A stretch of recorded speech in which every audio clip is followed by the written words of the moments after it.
بسم اللہ الرحمن الرحیم۔ السلام علیکم۔ حلقہ ارباب ذوق پرانی ادبی تنظیم ہے۔ ادب کی خدمت کے حوالے سے اس کا نام سر فہرست ہے۔ اس تنظیم کے اہم ستونوں میں جناب حضرت بادشاہ، جناب علی نواز شاہ، جناب تحسین نقوی، جناب اعجاز رضوی اور جناب فیصل زمان چشتی نمایاں حیثیت کے حامل ہیں۔ حلقہ ارباب ذوق سے میری والہانہ محبت کا اندازہ آپ اس بات سے لگا سکتے ہیں کہ میں 20 روز سے بستر علالت پر ہونے کے باوجود اس یادگار مشاعرے میں شریک ہوں۔ تنظیم کے ارکان مبارکباد کے مستحق ہیں کہ لاک ڈاؤن اور پریشانی اور مصیبتوں کے اس ماحول میں بھی یہ انسانوں کو تفریح کا سامان مہیا کر رہے ہیں۔ تو چونکہ آج یہ کرونا جو ہے اس نے پوری دنیا کو ہلا کر رکھ دیا ہے اور ہر آدمی جو ہے ایک نفسیاتی جنگ سے برسر پیکار ہے۔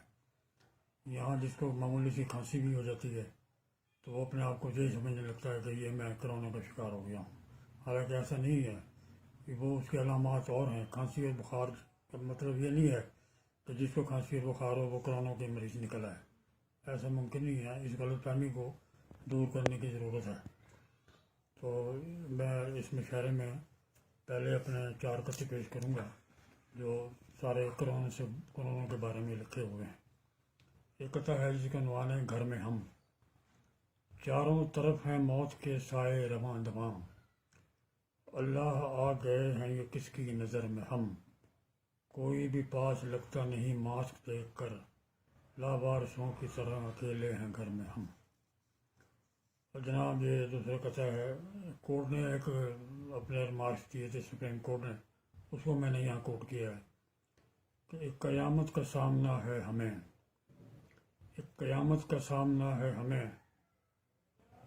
ہر نفس پر ہیں موت کے سائے، ہر نفس پر ہیں موت کے سائے، ایٹمی بم بنا لیا لیکن وینٹیلیٹر بنا نہیں پائے۔ ایک قطعہ اور بشر میں آخر میں پیش کر دیتا ہوں کہ کرونا اور صابن۔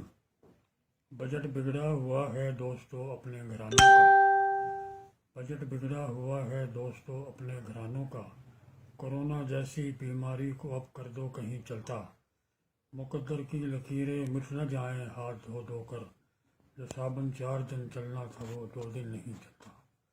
تو یہ تو تھے جناب کرونا کے بارے میں۔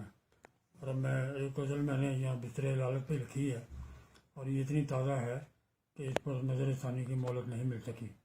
ممکن ہے آپ کو یہ پسند آئے کہ 2 مطلع ہیں اس میں۔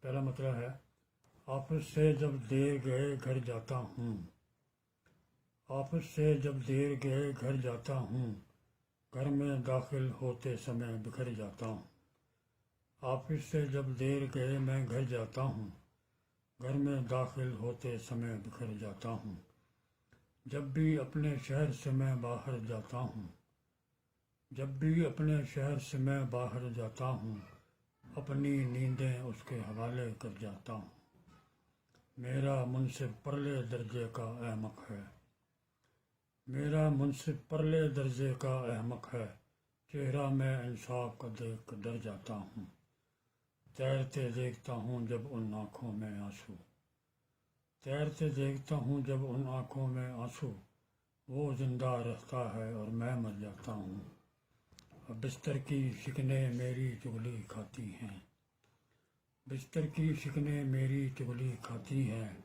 اور الزام میں اس کے سر پر دھر جاتا ہوں، اب وہ پہلے جیسا حوصلہ نہیں ہے مجھ میں، اب وہ پہلے جیسا حوصلہ نہیں ہے مجھ میں، اب تو اپنے سائے سے بھی ڈر جاتا ہوں، شاید میری محبت کا آ جائے یقین، اپنا سر دہلیز پہ تیری دھر جاتا ہوں، اور اس کے بنا گزارا میرا ناممکن ہے، اس کے بنا گزارا میرا ناممکن ہے، جانے کی ہمت نہیں ہوتی پر جاتا ہوں۔ اور مقطع لکھیے کہ اور تو کوئی وصف نہیں ہے مجھ میں راہی، اور تو کوئی وصف نہیں ہے مجھ میں راہی، غزل سنا کر محفل کو خوش کر جاتا ہوں۔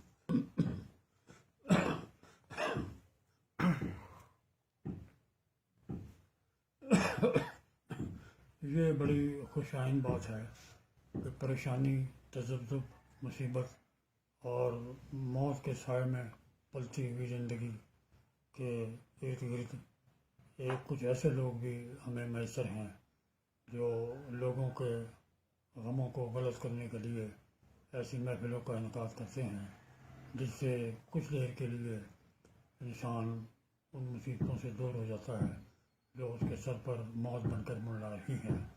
میری یہ دعا ہے کہ اللہ تعالیٰ ہمیں اس عذاب، اس مصیبت اور اس عادی قیامت سے محفوظ رکھے اور اپنی عنایتیں، اپنی رحمت سے ہم پہ نازل کرے، اور دنیا میں یہ جو عذاب آیا ہوا ہے اللہ اس سے ہر بشر کو محفوظ رکھے، سلامت رکھے۔ بہت مہربانی۔